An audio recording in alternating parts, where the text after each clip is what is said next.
Hi, welcome back to Storytime with Mr. Benggio. Today we're going to be reading chapter 18 from Charlie and the Chocolate Factory. Down the Chocolate River. Off we go, cried Mr. Wonka. Hurry up, everybody. Follow me to the next room, and please don't worry about Augustus. He's bound to come out in the wash. They always do. We shall have to make the next part of the journey by boat. Here she comes, look. A steamy mist was rising up now from the great warm chocolate river, and out of the mist there appeared suddenly a most fantastic pink boat. It was a large open rowboat with a tall front and a tall back, like a Viking boat of old, and it was such a shining, sparkling, glistening pink color that the whole thing looked as it was made from bright pink glass. Many oars on either side of it, and as the boat came closer, the watchers on the river bank could see the oars were being pulled by masses of Oompa Loompas, at least 10 of them to each oar. "This is my private yacht," cried Mr. Wonka. "I made her by hollowing out an enormous boiled sweet. Isn't she beautiful? See how she comes cutting through the river." The gleaming pink boiled sweet boat glided up the river bank.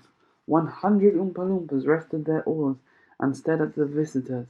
Then, suddenly, for some reason best known to themselves, they all burst into shrieks of laughter. "What's so funny?" asked Violet. "Oh, don't worry about them. They're always laughing. They think everything's a colossal joke. Jump into the boat, all of you. Come on, hurry up." As soon as everyone was safely in, the Oompa Loompas pushed the boat away from the bank and began to row swiftly downriver. "Hey there, Mike," shouted Mr. Wonka. "Please don't lick the boat with your tongue. It'll only make it sticky." "Daddy," said Veruca, "I want a boat like this. I want you to buy me a pink boiled sweet boat exactly like Mr. Wonka. And I want lots of Oompa Loompas to row me about. And I want a chocolate river. And I want. She wants a good kick in the pants," whispered Grandpa Joe to Charlie. The old man was sitting in the back of the boat, and little Charlie Bucket was right beside him. Charlie was holding tightly onto his grandfather's bony old hand. He was in a whirl of excitement. Everything that he had seen so far, the great chocolate river, the waterfall, the huge sucking pipes, the minty sugar meadows, the Oompa Loompas, the beautiful pink boat, and most of all, Mr. Willy Wonka himself, had been so astonishing that he began to wonder whether there could possibly be any more astonishments left. Where were they going now? What were they going to see? And what in the world was going to happen in the next room? "Isn't it marvelous?" said Grandpa Joe, grinning at Charlie. Charlie nodded and smiled up at the old man. Suddenly, Mr. Wonka, who was sitting on Charlie's other side, reached down into the bottom of the boat, picked up a large mug, dipped it into the river, filled it with chocolate, and handed it to Charlie. "Drink this," he said. "It'll do you good. You look starved to death." Then Mr. Wonka filled up a second mug and gave it to Grandpa Joe. "You too. You look like a skeleton. What's the matter? Hasn't there been anything to eat in your house lately?" "Not much," said Grandpa Joe. Charlie put the mug to his lips, and as the rich, warm, creamy chocolate ran down his throat and into his empty tummy, his whole body from head to toe began to tingle with pleasure, and a feeling of intense happiness spread over him. "You like it?" asked Mr. Wonka. "Oh, it's wonderful," Charlie said.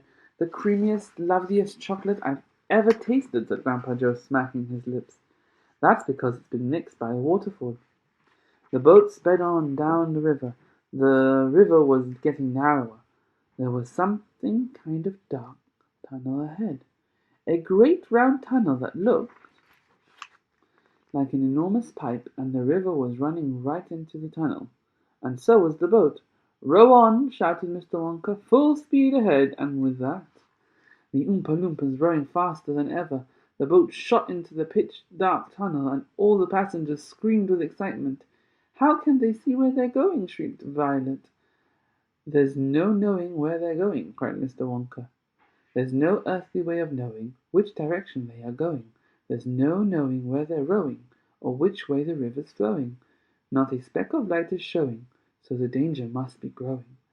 For the rowers keep on rowing, and they're certainly not showing any signs that they are slowing." "He's gone off the rocker!" shouted one of the fathers. He's crazy, they shouted. He's balmy, he's nutty, he's screwy, he's batty, he's dippy, he's dotty, he's dappy.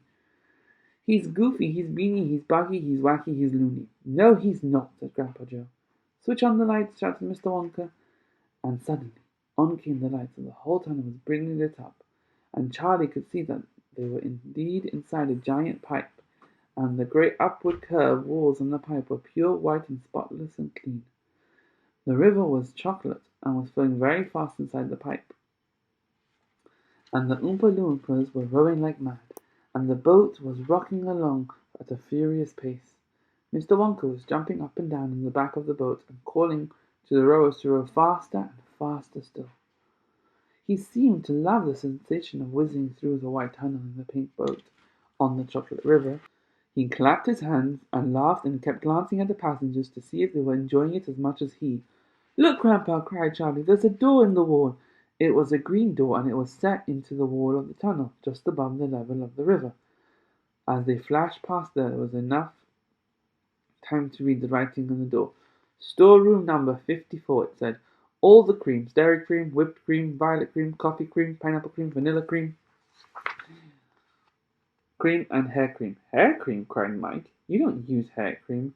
Row on. There's no time to answer silly questions." They passed a black door, storeroom number 71, and it says whips and all shapes and sizes.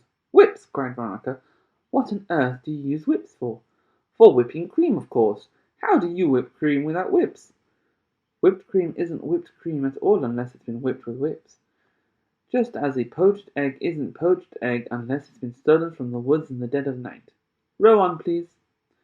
They passed a yellow door on which it said, "Storeroom number 77. All the beans: cocoa beans, coffee beans, jelly beans, and has-beens." "Has-beens!" cried Violet. "You're one yourself," said Mr. Wonka. "There's no time for arguing. Press on, press on." But 5 seconds later, when a big, bright red door came into sight ahead, he suddenly waved his golden-topped cane into the air and shouted, "Stop the boat!" Which room do you think they've gone to? We'll find out tomorrow in chapter 19. Bye.